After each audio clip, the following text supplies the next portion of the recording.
अस्सलाम वालेकुम, मैं वली हसन खान। आप मेरा व्लॉग देख रहे हैं। आज के व्लॉग में मैं हाजिर हूँ। आज बात करेंगे इस्टेब्लिशमेंट और पीटीआई का जो तनाव है, जो इख्तलाफात है, उसके बारे में बात करेंगे। किस तरह वो मजीद बढ़ते जा रहे हैं और उसमें कोई कमी नहीं आ रही।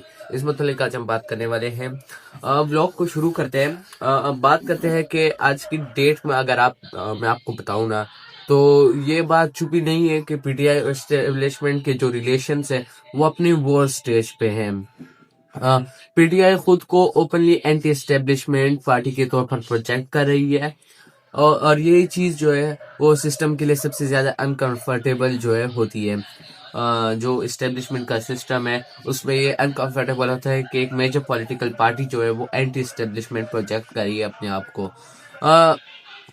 कराची की रैली के बाद ये टेंशन और ज्यादा विजिबल हो गए हैं, चाहे फैसिलिटेशन का प्रॉमिस हो या फिर last moment obstacles. Message clear था कि कन्फ्रंटेशन हो चुकी है। कन्फ्रंटेशन जो है वो हो चुकी है। अब यही जो सिलसिला है, इसे अगर आगे बढ़ाते हुए देखें तो केपी असेंबली जो है, पीटीआई की हुकूमत केपी असेंबली ने कोर कमांडर पेशावर को खत लिख दिया। और देखिए, जब स्पीकर के पी असेंबली ने कोर्प्स कमांडर को पेशावर को लेटर लिखा और सिक्योरिटी सिचुएशंस पर ब्रीफिंग मांगी थी, ये स्टॉप नॉर्मल पॉलिटिकल प्रोटोकॉल का हिस्सा नहीं होता। इससे ये सवाल उठता है कि क्या सिविलियन साइड प्रेशर में है या फिर इंस्टीट्यूशन के दरमियान बाउंड्रीज जो है वो ब्लर हो रही हैं। अगर सीएम का जो है वो पुराना स्टांस देखे ना, तो कुछ अर्से पहले खुद केपी जो है कि चीफ मिनिस्टर ने कहा था कि वो कॉर्प्स कमांडर्स से जो है वो मिलने नहीं जाएंगे। आज सिचुएशन ये है कि असेंबली स्पीकर ब्रीफिंग मांग रहा है। इसका मतलब ये है कि जो केपी असेंबली है उन्होंने कहा था कि मैं खुद नहीं जाऊंगा। वो जब पंजाब का दौरा किया हुआ था, उन्होंने जर्नलिस्ट मंसूर अली खान को कहा था कि वो नहीं आएंगे। वो जो क्या कहते हैं, हाँ, वो उन्होंने मंसूर अली खान ने सवाल किया था कि क्या आप सोहेल अफरीदी से मिलने जाएंगे। नहीं, सोहेल अफरीदी, कंफ्यूजन हो रही है, केपी कॉर्प्स कमांडर से मिलने जाएंगे। तो सोहेल अफरीदी ने कहा था कि नहीं, मैं उनसे मिलने नहीं जाऊंगा। वो खुद आएंगे मुझसे मिलने। मैं बतौर जो चीफ एग्जीक्यूटिव, वो मुझसे मिलने आएंगे। तो ये उन्होंने कहा था। इससे जो है पता चलता है कि जो स्टांस है इस्टेब्लिशमेंट के खिलाफ केपी गवर्नमेंट और सोहेल अफरीदी का वो सख्त है, बनिस्बत जो अली मीन कंडापुर है उसके हवाले से। तीरा वैली की जो सिचुएशंस है, उसके मुताबिक रिपोर्ट्स आ रही हैं कि तीरा वैली से लोग नकल मकानी कर रहे हैं, क्योंकि एक लार्ज स्केल ऑपरेशन की जो है उधर बात हो रही है। जब आवाम घर छोड़ना शुरू कर दे तो ये सिर्फ रूमर नहीं होता, ये जो है वो बाकायदा वार्निंग होती है। और बहुत ज्यादा जो है वो रिपोर्ट्स के मुताबिक उधर से रश बना हुआ है। पेशावर से तीरा तक 2 घंटे का सफर है। 1-2 घंटे का जो है सफर है। हाँ, तो इसमें जो है, लेकिन जो 1-2 घंटे का सफर है वो 5 घंटे में हो रहा है, क्योंकि इंतहाई ज्यादा रश है उस रोड पे। तो वो इसकी वजह यही है कि जो तीरा से जो है लोग माइग्रेट कर रहे हैं वो लार्ज स्केल है। वो बहुत सी घर उधर जो है लोग आबाद थे, और अब उन्हें नकल मकानी करनी पड़ रही है। मेरी जो पर्सनल एनालिसिस है उसके मुताबिक इस मुल्क को और कन्फ्लिक्ट जो है वो नहीं चाहिए। पॉलिटिकल लीडरशिप्स और सिक्योरिटी फोर्सेस को डायलॉग का रास्ता अडॉप्ट करना होगा, वरना नुकसान सिर्फ आवाम को होगा और किसी को नहीं होगा। सोहेल अफरीदी का जो है क्लियर स्टैंड है टेररिज्म के हवाले से। अभी हाल ही में प्रेस कॉन्फ्रेंस हुई थी, सोहेल अफरीदी ने एक बात बिल्कुल क्लियर कह दी थी, टीटीपी एक टेररिस्ट तंजीम है। इस स्टेटमेंट ने उन सब एलिगेशंस को चैलेंज किया जो पीटीआई पर लगाए जाते रहे हैं, डीजीआईएसपीआर की जानिब से, पंजाब गवर्नमेंट की जानिब से, कि ये एक टेररिस्ट तंजीम, कि ये भी जो टीटीपी के हमायत या हफ्ता पार्टी है जो टीटीपी को की हिमायत करती है।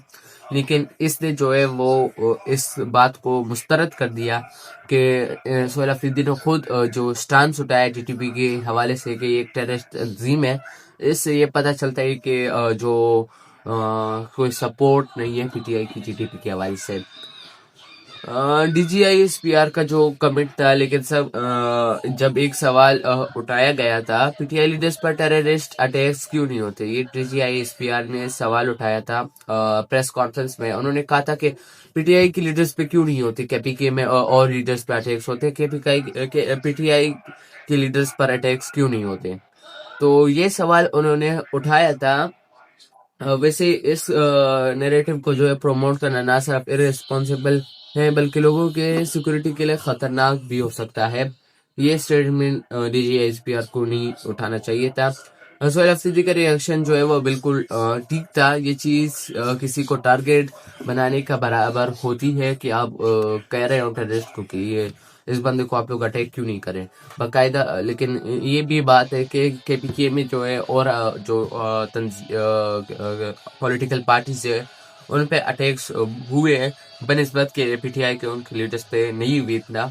तो इससे ये बात लगा रखे ये इनके हमायत याफ्ता है या इनके साथ कुछ है, इसलिए इनके साथ कोई ताल्लुकात है इसलिए इन पे अटैक नहीं हो रहा। ये मुझे लगता है कि एक सही स्टांस नहीं है अब प्रमोट करने का।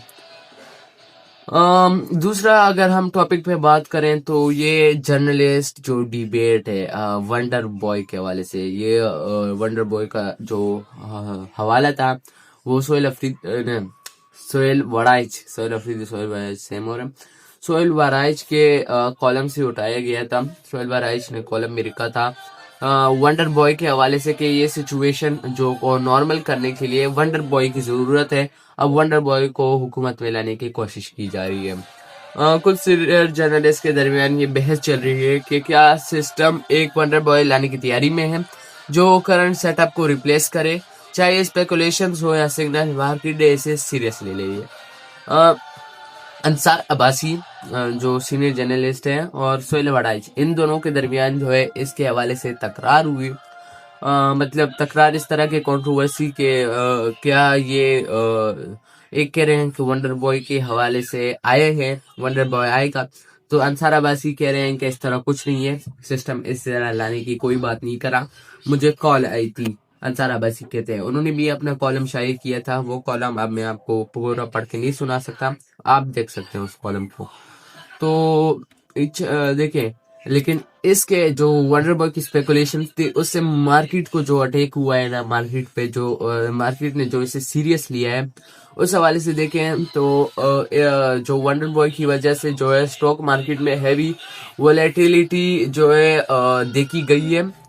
इन्वेस्टर्स ने इंस्टेबिलिटी पसंद नहीं होती, जो इन्वेस्टर्स को इंस्टेबिलिटी पसंद नहीं होती, और जब पॉलिटिकल र्यूमर्स बढ़े सबसे पहला रिएक्शन मार्केट को होता है। तो मार्केट को जो है वो इस हवाले से सबसे ज्यादा रिएक्शन होता है कि जब आप वो कर रहे हो, अब वंडर बॉय के हवाले से हो रहा हो, तो वंडर बॉय का मतलब है कि गवर्नमेंट में तब्दीली आने वाली है और जो पॉलिटिकल इंस्टेबिलिटी का हो सकता है कारण हो सकता है। इसकी वजह से जो है मार्केट में बहुत ज्यादा इफेक्ट होता है इस जो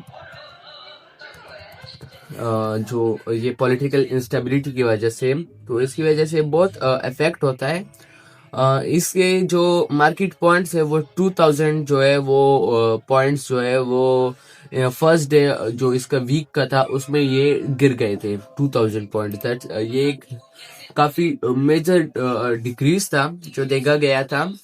तो अब इस हवाले से अगर हम देखें ना तो आगे देखते हैं कि क्या होता है ना। हमें ये पता है कि जो पीटीआई एस्टेब्लिशमेंट का जो टेंशन है वो पॉजिटिव आउटकम की तरफ जा सकती है या नहीं, या हम और इंस्टेबिलिटी की तरफ जा रहे हैं। ये सवाल जहन में उभरते हैं और बहुत से सवालात हैं। अब तक कुछ क्लियर नहीं है ना। पीटीआई का जो हिस्ट्री है, पॉलिटिकल हिस्ट्री, पॉलिटिकल फ्यूचर, उसका कोई पता चल रहा है क्योंकि तनाव जो टेंशन है वो ज्यादा हो रहे हैं और आउटकम जो है वो उसके नहीं आ रहे। तो देखते हैं कि क्या होता है। खुदा हाफिज।